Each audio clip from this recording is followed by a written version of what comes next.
शेखऱ्याचंच अंग भीतीनं थरथर कापू लागलं. शेखऱ्यानं भीतीनं दुसऱ्या फांदीवर झेप घेतली आणि तिथून त्यानं दुसरा वृक्ष गाठला.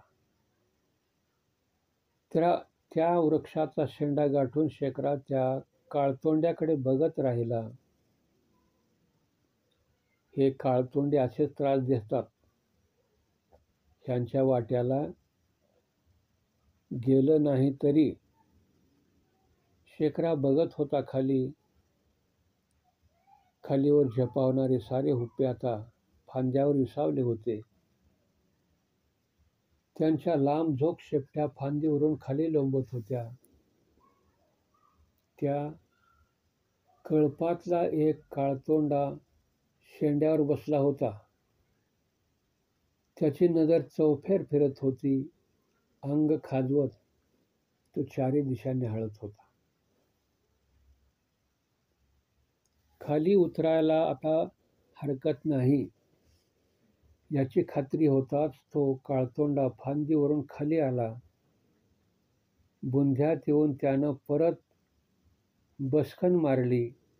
चारी दिशा टकमक पाहिल्या आणि शेपटीची कमान पाठीवर झुलवत तो डोहाच्या दिशेनं सावकाश पावलं टाकत जाऊ लागला. वटवृक्षावरून सारे हुप्पे बघत होते. डोहाच्या काठावर असलेला हुप्प्या काठावर बसला. त्यानं परत एक वार आपली नजर डोहाच्या सभोवार फिरवली आणि खात्री पटताच त्यानं डोहाच्या काठावर पुढचे पाय दुमडले. सारं शरीर पुढं झुकवलं.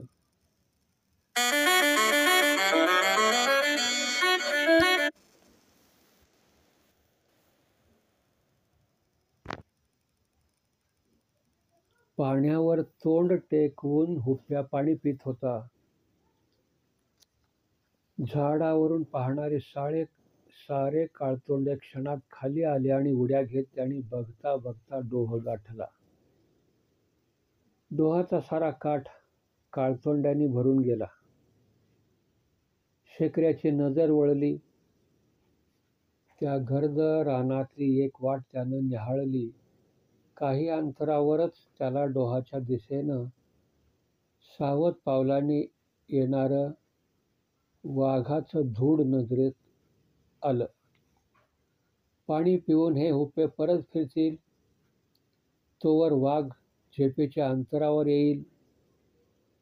साऱ्या रानाला सावध करून आलेला हा वाघ पोटातली भूक भागविण्यासाठी झेप घेईल. एक दोन तर हुप्पे वाघाच्या पंजाखाली येतील. येऊ देत. त्याशिवाय त्यांची खोड जायची नाही. कारण नसताना दात विचकतात. अंगावर येतात. या अंगावर. दबक्या पावलांनी वाघ पुढे सरकत होता. काही क्षणात तो काळतोंड्याच्या समोर उभा राहणार होता.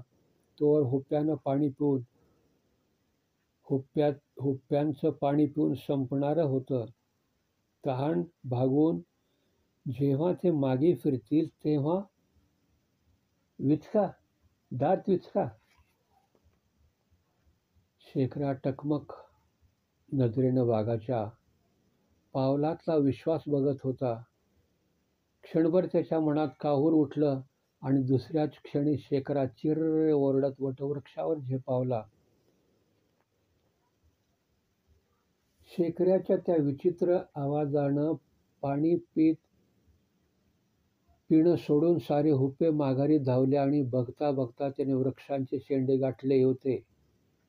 चारी दिशा टकमक बघत हुप्पे या झाडावरून त्या झाडावर झेपावत होते. कुठं पळावं याचंही भान त्यांना उरत नव्हतं. जेव्हा तो वाघ त्यांच्या दृष्टीपथात आला तेव्हा साऱ्या हुप्प्यांनी भीतीनं चित्कार केला.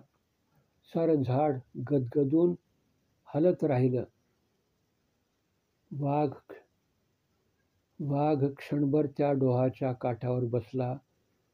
वृक्षांच्या शेंड्यावर गोंधळ घालणाऱ्या हुप्प्यांकडे एक वार बघून त्यानं आपली शेपटी जमिनीवर आपटली आणि हुप्प्याचा आवाज क्षणभर बंद झाला. दुसऱ्याच क्षणी सारे हुप्पे झेपावले. बघता बघता चित्कार करीत दिसेनासे झाले. शेखरा वटवृक्षावर बसला होता. कड्याच्या सावलीनं सारं रान झाकलं होतं. पाणी पिऊन वाघ सावध पावलांनी परतला होता आणि शेखरा आपल्या घरट्यात डोळे मिटून बसला होता. रानावर अंधार पसरत होता.